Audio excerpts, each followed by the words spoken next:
Hello friends, स्वागत है आपका एबीसी एकेडमी पर। फ्रेंड्स, आज हम एनसीईआरटी हिस्ट्री क्लास 6 की देख रहे हैं। चैप्टर है आज का 7। आज के चैप्टर का नाम है अशोक, एक अनोखा सम्राट जिसने युद्ध का त्याग किया। फ्रेंड्स, आज का ये टॉपिक बहुत ज़्यादा इम्पोर्टेंट है। इससे आपको सम्राट अशोक के बारे में बहुत कुछ जानने को मिलेगा।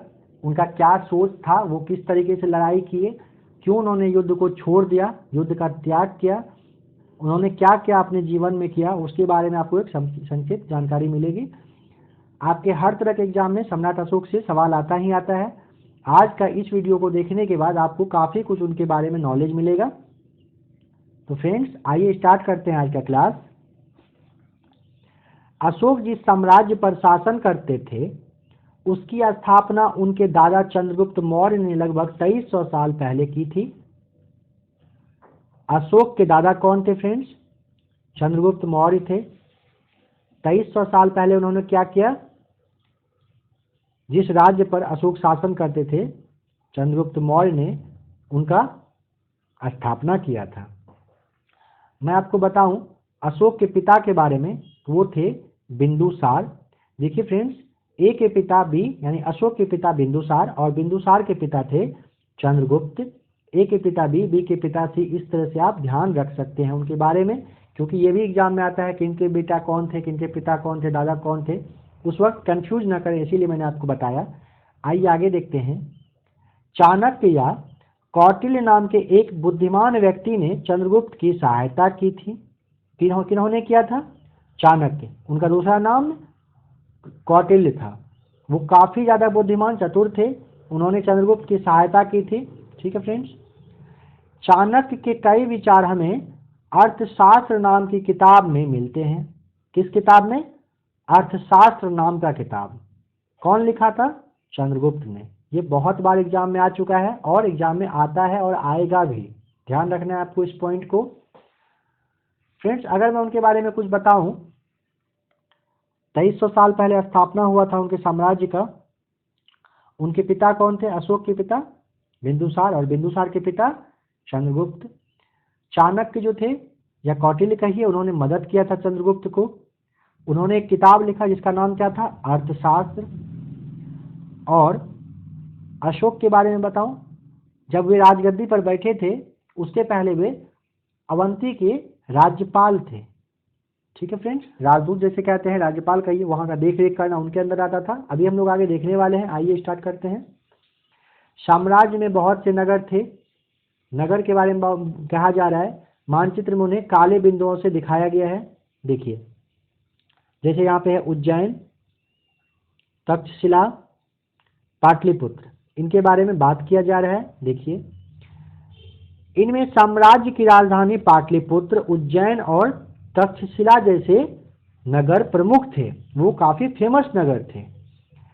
तक्षशिला उत्तर पश्चिम और मध्य एशिया के लिए आने जाने का मार्ग था। कौन सा? तक्षशिला। तक्षशिला कहाँ पर है? यहाँ पर। इस साइड से आने जाने का जो रास्ता था उसके बारे में बात किया जा रहा है। तक्षशिला उत्तर पश्चिम और मध्य एशिया के लिए आने जाने का मार्ग था। दूसरी तरफ उज्जैन उत्तरी भारत से दक्षिणी भारत जाने के लिए बीच वाले रास्ते में वो पड़ता था। कौन सा जगह? उज्जैन के बारे में बात किया जा रहा है। शायद नगरों में व्यापारी, सरकारी अधिकारी और शिल्पकार रहा करते थे। सवाल है, नगर में कौन रहते थे? व्यापारी, सरकारी अधिकारी और शिल्पकार रहा करते थे नगर में। आइए आगे देखते हैं। साम्राज्य के बहुत बड़े क्षेत्रों में किसानों और पशुपालकों के गांव बसे हुए थे।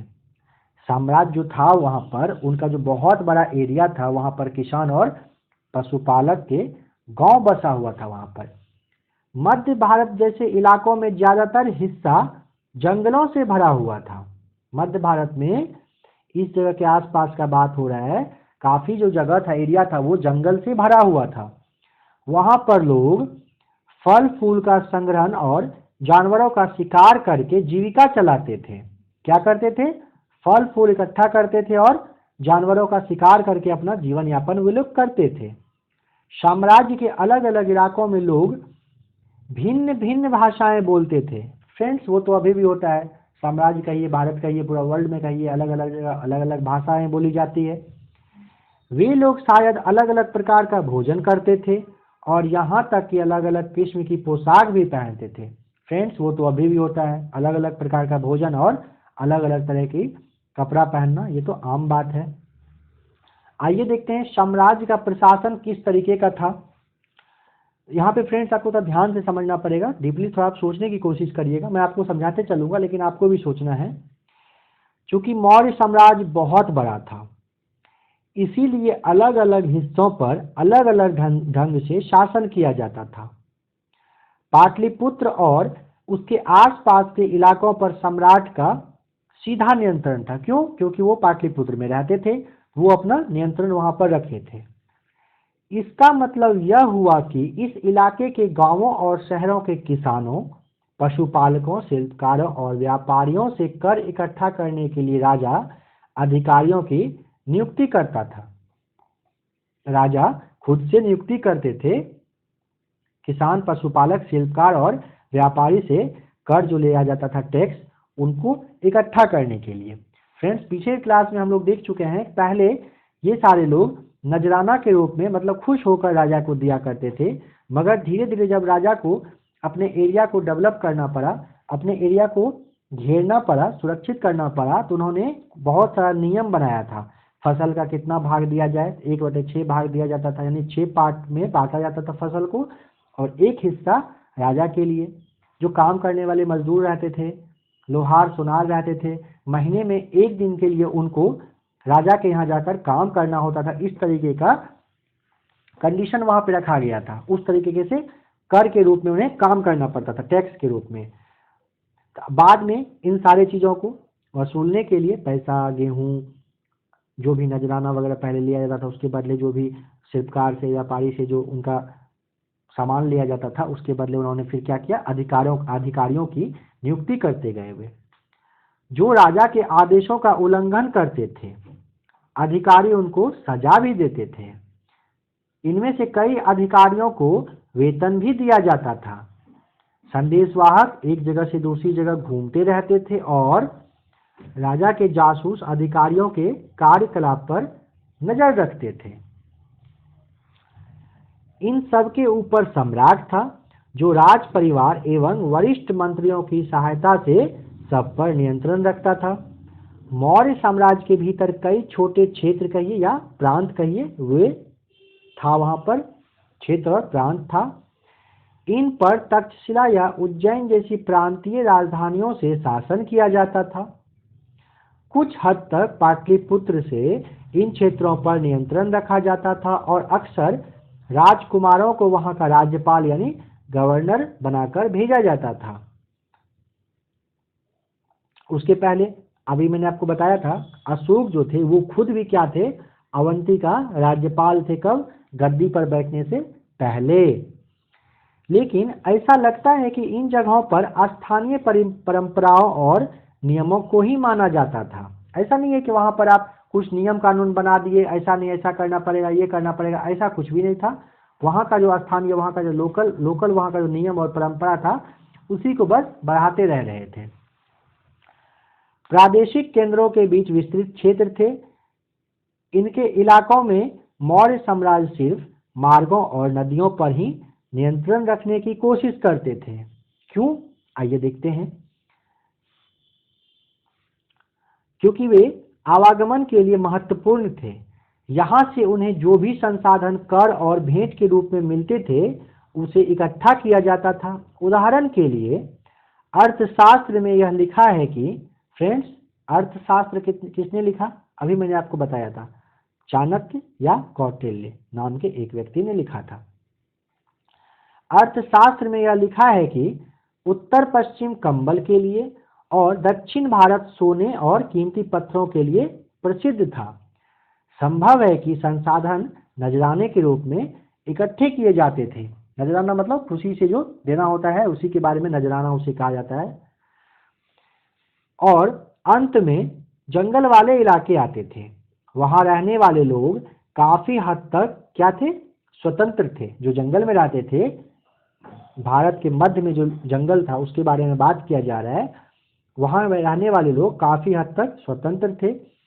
उनसे यह उम्मीद की जाती थी कि मौर्य पदाधिकारियों को हाथी, लकड़ी, मधु और मोम जैसी चीजें लाकर दें। आइए फ्रेंड्स, अब देखते हैं सम्राट अशोक के बारे में कुछ। अशोक मौर्य वंश के सबसे प्रसिद्ध शासक थे, इसीलिए फ्रेंड्स हम लोग आज उनके बारे में पढ़ रहे हैं। वह ऐसे पहले शासक थे जिन्होंने अभिलेखों द्वारा जनता तक अपने संदेश पहुंचाने की कोशिश की। किस चीज के द्वारा? अभिलेख के द्वारा। उनका अभिलेख अभी भी फ्रेंड्स मिलता है और काफी ज्यादा इंपॉर्टेंट रखता है उनका अभिलेख। उन अभिलेखों से अभी भी हम सब काफी कुछ सीख सकते हैं अगर सीखने की कोशिश करें तो, और बहुत अच्छी अच्छी बातें उसमें लिखी गई है। अशोक के ज्यादातर अभिलेख प्राकृत भाषा और ब्राह्मी लिपि में है। कौन सी? प्राकृत और ब्राह्मी में। प्राकृत भाषा और ब्राह्मी लिपि में अशोक का ज्यादातर अभिलेख मिला है। मैं अभिलेख के बारे में भी आपको एक टॉपिक, एक क्लास बना के बताऊंगा किस अभिलेख में क्या लिखा गया था। बस आपको अभी ये ध्यान रखना है, प्राकृत भाषा और ब्राह्मी लिपि में लिखा गया था। आइए देखते हैं कलिंग युद्ध का वर्णन करता हुआ अशोक का एक अभिलेख। क्या उसमें वो एक अभिलेख है जिसमें कि कलिंग युद्ध के बारे में बहुत कुछ बताया गया है। क्या बताया गया है? आइए देखते हैं। राजा बनने के 8 साल बाद मैंने कलिंग विजय की। फ्रेंड्स, यहाँ एक सवाल आएगा, राजा वो कब बने? तो मैं आपको बता दूं, 269 ईसा पूर्व में वे राजा बने थे, गद्दी पर बैठे थे। उसके पहले क्या थे? अवंती के राज्यपाल थे। 8 साल के बाद यानी 261 ईसा पूर्व में वे कलिंग पर युद्ध किया, कलिंग से, और वो जीत गए। कलिंग कहाँ है? ये भी सवाल आएगा, कलिंग कहाँ पर है? तो उड़ीसा का एक जगह है, तटवर्ती जगह है, उसी के बारे में बात हो रहा है। कलिंग पर उन्होंने विजय किया। आइए देखते हैं। लगभग 1.5 लाख लोग बंदी बना लिए गए, 1 लाख से भी ज्यादा लोग मारे गए। फ्रेंड्स, सोच पा रहे हैं, लगभग 1.5 लाख लोग को बंदी बनाया गया और 1 लाख से ज्यादा लोग मर गए उस कलिंग युद्ध में। इससे मुझे अपार दुख हुआ, बहुत ज्यादा उनको दुख हुआ। क्यों? आइए देखते हैं। उनका देखना और सोचना नजरिया क्या था, देखिए। जब किसी स्वतंत्र देश को जीता जाता है तो लाखों लोग मर जाते हैं और बहुत सारे लोग बंदी बनाए जाते हैं। इसमें ब्राह्मण और श्रवण भी मारे जाते हैं। जो लोग अपने सगे संबंधियों और मित्रों को बहुत प्यार करते हैं तथा दासों और मृतकों के प्रति दयावान होते हैं, वे भी युद्ध में या तो मारे जाते हैं या अपने प्रियजनों को खो देते हैं। या तो वो मर गए या उनका कोई अपना लोग मर जाता था। इसीलिए मुझे पश्चाताप हो रहा है। उन्हें बहुत ज़्यादा दुख हो रहा था सोच के, बहुत ज़्यादा वो टेंशन में थे, बहुत पश्चाताप हो रहा था उनको। और अब मैंने धर्म पालन करने एवं दूसरों को इसकी शिक्षा देने का निश्चय किया। धर्म पालन करने का और दूसरों को इसका शिक्षा देने का उन्होंने सोचा। धर्म का अर्थ फ्रेंड्स धर्म होता है, ध्यान रखना है आपको, धर्म होता है। आपको अब जानने में थोड़ा सा अच्छा लगेगा। मैं मानता हूं कि धर्म यानी धर्म के माध्यम से लोगों का दिल जीतना बलपूर्वक जीतने से ज्यादा अच्छा है।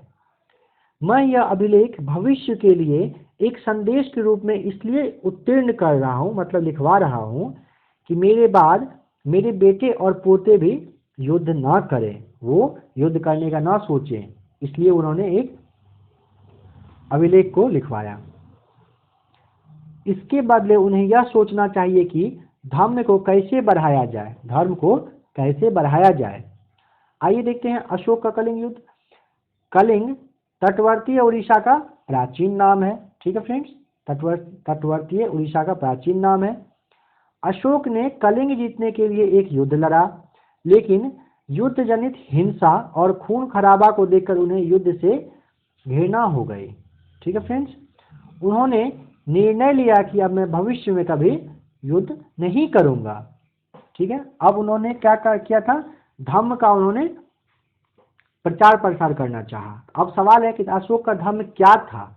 आइए देखते हैं। अशोक के धर्म में फ्रेंड्स, ये भी आपको समझना चाहिए, अच्छे से आप समझिएगा, बहुत ज़्यादा मजा आएगा पढ़ने में। और जब अशोक का एक स्पेशल टॉपिक आएगा तो आप इस क्लास से खुद को बहुत ज़्यादा रिलेट कर पाएंगे, जोड़ पाएंगे वहाँ पे। आइए देखते हैं। अशोक के धर्म में किसी देवी देवता के बारे में कहा जा रहा है कि पूजा अथवा किसी कर्म कांड की आवश्यकता नहीं थी। पूजा नहीं करने की जरूरत है, कोई कर्म कांड हवन वगैरह होता उसकी कोई जरूरत नहीं है। उन्हें लगता था कि जैसे माता पिता अपने बच्चों को अच्छे व्यवहार की शिक्षा देते हैं, वैसे ही उनका यह कर्तव्य था कि अपनी प्रजा को निर्देश दें। क्या निर्देश दें वो भी देखेंगे। वे बुद्ध के उपदेशों से भी प्रेरित हुए। उनको लगता था अब जिस तरह से कोई गार्जियन अपने बच्चों को, माता पिता अपने बच्चों को समझाते हैं भगवान का पूजा करें ना करें, किस तरीके से किसी से बर्ताव करना चाहिए, क्या करना चाहिए, उनके बारे में उनको लगता था कि मुझे निर्देश देकर बच्चों को, नागरिकों को, प्रजा को समझाना चाहिए। ऐसी कई समस्याएं थी जिनके लिए उनमें संवेदना थी। उनके साम्राज्य में अलग अलग धर्मों को मानने वाले लोग थे और इससे कई बार टकराव पैदा हो जाता था। बिल्कुल, दो धर्म के लोग के बीच में टकराव पैदा होना अभी के टाइम में भी बहुत नॉर्मल बात हो गया, जो कि बिल्कुल भी नहीं होना चाहिए। आइए देखते हैं उसका सॉल्यूशन क्या हो सकता है। अशोक ने क्या सोचा, उनका धर्म क्या था। जानवरों की बलि चढ़ाई जाती थी, दासों और नौकरों के साथ क्रूर व्यवहार किया जाता था।